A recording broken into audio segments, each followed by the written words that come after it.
ये वाटर एक universal solvent है। आपको दिख रहा है यूनिवर्सल सॉल्वेंट मतलब ये हर चीज़ अपने अंदर डिज़ोल्व कर लेता है, घोल लेता है। जैसे नमक है, शुगर, शक्कर है, यहाँ तक कि गैसेस को भी डिज़ोल्व करता है। जैसे अमोनिया गैस है, हाइड्रोक्लोरिक HCl गैस है। और आपको पता होना चाहिए 70% of earth surface is water. Rain water जो है, जो बारिश का पानी, वो सबसे ज़्यादा प्योरेस्ट फॉर्म ऑफ वाटर है, और सी वाटर ये मोस्ट इम्प्योर है, गंदा होता है। ठीक है। अब यहाँ पे देखिए 3 चीज़ें आपको पता होना चाहिए जो कि एग्ज़ाम में आती हैं। मोस्ट ऑफ द क्लासेस में 9 to 12 तो आती हैं, 8th में भी आती है, ठीक है, 12th में भी आती है। सॉल्यूट क्या होता है? The substance which dissolve in solvent. The substance which dissolve क्या होता है? The substance which dissolve in solvent. ठीक है, जो सब्सटेंस सॉल्वेंट में घोली जाती है। जैसे पानी में जो चीज़ घोली जाएगी वो क्या है? सॉल्यूट है। जैसे नमक हो गया, शक्कर हो गई। जैसे NaCl नमक हो गया, शक्कर हो गई, कॉपर सल्फेट सॉल्यूशन भी होता है। ठीक है। सॉल्वेंट क्या होता है? द लिक्विड और medium in which solid is dissolve. वो लिक्विड या वो चीज़ जिसमें जो है शक्कर घोली जाए। जैसे पानी में घोलते हैं तो पानी एक क्या हो गया? सॉल्वेंट हो गया। और पानी ऐसा सॉल्वेंट है जो हर चीज़ घोल लेता है, डिजॉल्व कर देता है। और सॉल्यूशन क्या होता है? The mixture of solute and solvent. जो हमारा शरबत बन जाता है वो हमारा सॉल्यूशन है। ठीक, the mixture of solute and solvent. और जैसे हम ग्लूकॉन डी बाजार से लेते हैं, ये भी एक तरह का क्या है? सॉल्यूशन। ठीक है। अब सोडियम क्लोराइड सॉल्यूशन यानी नमक शक्कर का घोल, ये भी हमारा क्या है? सॉल्यूशन। अब इसके बाद जो बहुत इंपॉर्टेंट चीज़ है जो एग्जाम में आती है वो है types of solution. Types of solution में 3 तरह के सॉल्यूशन होते हैं: ट्रू सॉल्यूशन, कोलाइडल सॉल्यूशन और सस्पेंशन। ट्रू सॉल्यूशन क्या होता है? अगर आपको देखिए अलग अलग लिखने को भी आ सकता है, अलग अलग लिखने को भी, व्हाट इज ट्रू सॉल्यूशन इसको डिटेल में लिखिए, व्हाट इज कोलाइडल सॉल्यूशन इसको डिटेल में लिखिए, या व्हाट इज सस्पेंशन इसको डिटेल में लिखिए। अलग अलग भी आ सकता है और एक ही में आ सकता है ना। तो अगर अलग अलग आएगा तो व्हाट इज ट्रू सॉल्यूशन क्या लिखेंगे? It is a homogeneous solution, it can pass through filter paper, ये फिल्टर पेपर के थ्रू पास हो जाएगा। It is not visible to naked eye, we can not able to see that, हम उसको देख नहीं सकते नेकेड आई से। उसके लिए बहुत ज़्यादा हाई पावर का माइक्रोस्कोप वगैरह यूज़ करना पड़ेगा। ठीक है। डू नॉट सेटल डाउन, ये सेटल डाउन नहीं होता है। ये क्या नहीं होता है? सेटल डाउन नीचे नहीं बैठता है। ठीक है। इसके अलावा कोलाइडल सॉल्यूशन क्या है? ये हेट्रोजीनियस मिक्सचर है। ये हेट्रोजीनियस मिक्सचर है। हेट्रोजीनियस कहते हैं डिफरेंट मॉलिक्यूल। ठीक है, यानी कि जिसे देख पाए हम। Can pass through filter paper, filter paper से पास हो जाएगा। Not visible to naked eye, naked eye से नहीं देख सकते। डू नॉट सेटल डाउन, ये भी सेटल डाउन नहीं होता है। ये शो ब्राउनियन मोशन। अब व्हाट इज ब्राउनियन मोशन, ये भी एग्जाम में पूछा जाता है। ब्राउनियन मोशन क्या होता है? तो खाली इतनी सी चीज़ भी पूछी जाती है, ब्राउनियन मोशन क्या होता है? पता है Brownian motion? Brownian movement, sorry motion निकल रहा है। ब्राउनियन मूवमेंट क्या होता है? Random movement of colloidal particle. इसको अगर आए तो बस खाली आपको ब्राउनियन मूवमेंट क्या होता है ये लिखा होगा। व्हाट इज ब्राउनियन मूवमेंट, आपको इतना ही से लिखना है, random movement of colloidal particle. और आपको एक बॉक्स टाइप का यूँ गोल बल बना देना है और उसमें पार्टिकल बड़ा सा बनाइएगा, एक पार्टिकल दिखाने, इधर गया, इधर गया, इधर गया, इधर गया, इधर। ठीक है, ऐसे घुमा के गोल नहीं दिखाइएगा, बस यूँ सीधी सीधी लाइन में। ठीक है। तो ये ब्राउनियन मूवमेंट शो करता है कोलाइडल सॉल्यूशन। इसके अलावा इसके अंदर एक बात होती है, ये टिंडल इफेक्ट भी शो करता है। अब टिंडल इफेक्ट क्या होता है? Scattering of beam of light by colliding particle, भाई इतना ही लिखना है। अब एग्जाम में ये भी अलग से आता है, टिंडल इफेक्ट क्या होता है, ये भी एग्जाम में आता है, समझ लिए। तो टिंडल इफेक्ट अलग आता है, ब्राउनियन मोशन अलग, मूवमेंट अलग आता है। टिंडल इफेक्ट में क्या है? Scattering of beam of light by colloidal particle.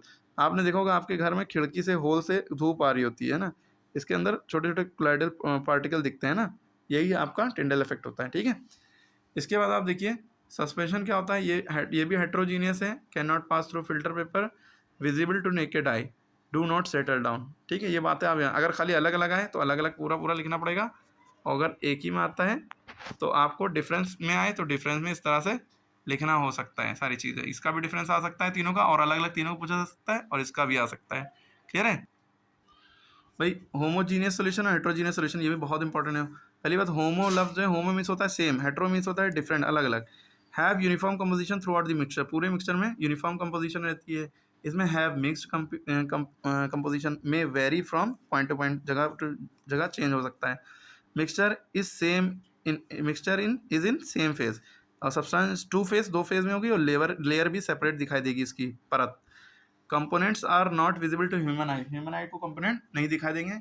इसमें component can be seen easily, component can not be separated, component can be easily separated. और particle size is atomic level देख ही नहीं सकते, पार्टिकल साइज है वेरी लार्ज साइज। ठीक है, समझ नहीं? ये आ सकता है। और इसके अलावा मिसिबल और इमिसिबल लिक्विड मिक्सचर आ सकता है या लिक्विड भी आ सकता है। बात एक ही है, इसमें क्या है, दो लिक्विड एक साथ मिक्स हो जाएँ तो miscible can be mix together ना। जैसे अल्कोहल पानी में घुल जाएगा, ग्लिसरीन वाटर में घुल जाएगी, ठीक है? तो ये मिसिबल लिक्विड हो जाए, मिसिबल मिक्सचर। इसमें क्या है, can not B mix together, ये एक साथ नहीं मिल सकते हैं। ऑयल वाटर हो गया, केरोसिन वाटर हो गया।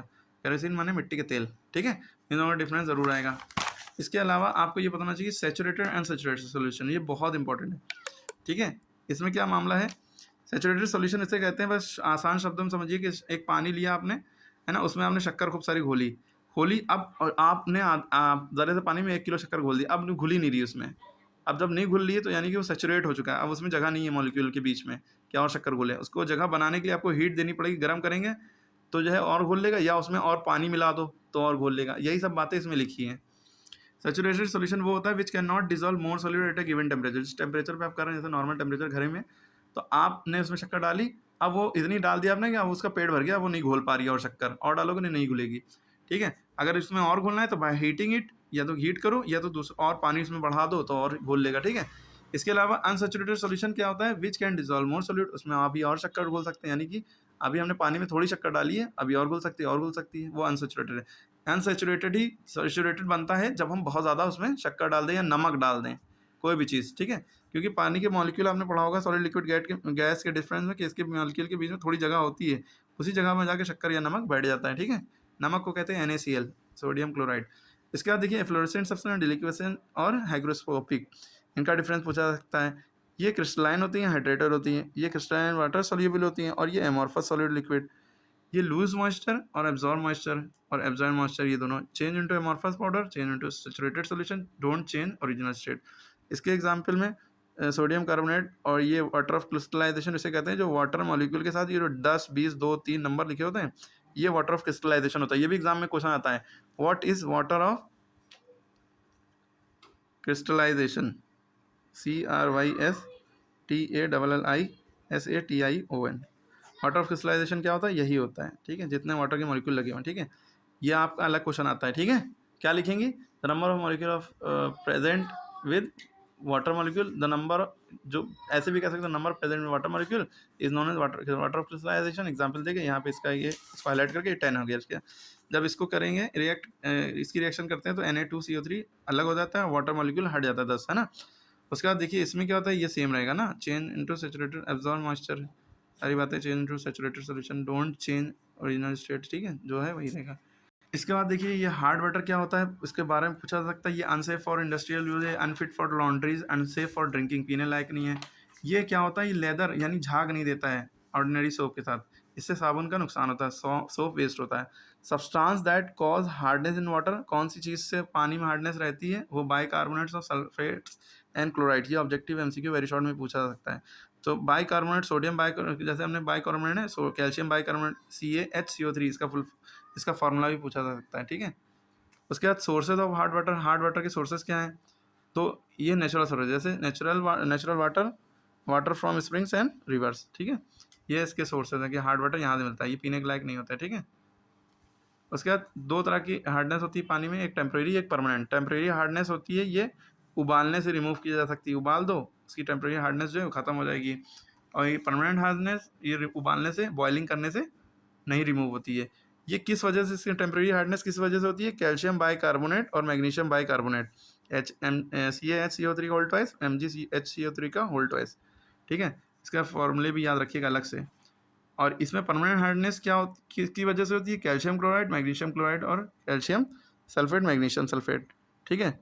इनकी वजह से परमानेंट हार्डनेस रहती है। अब इनको रिमूव कैसे किया जाए, भाई हमें टेम्परेरी हार्डनेस रिमूव करनी है, यानी कि ये चीज़ CaHCO3 को रिमूव करना है, ठीक है? तो इसको हमने उबाला तो कैल्शियम कार्बोनेट सेटल डाउन हो गया, पानी और कार्बन डाइऑक्साइड अलग हो गया, ठीक है? नॉर्मल पानी बन गया, ठीक है? परमानेंट हार्डनेस को कैसे रिमूव किया, परमानेंट हार्डनेस को कैसे रिमूव करेंगे, by adding washing soda. Sodium carbonate हम उसमें ऐड कर देंगे, देखिए कैल्शियम सल्फेट था, इसमें हमने वॉशिंग सोडा ऐड किया, कैल्शियम कार्बोनेट एक साथ आ गए, ये कैल्शियम और ये कार्बोनेट एक साथ, NaSO4 अलग हो गया, सोडियम सल्फेट अलग हो गया। तो इतनी बातें आपको काफ़ी आने चाहिए, और इसमें से बहुत कुछ फंस सकता है।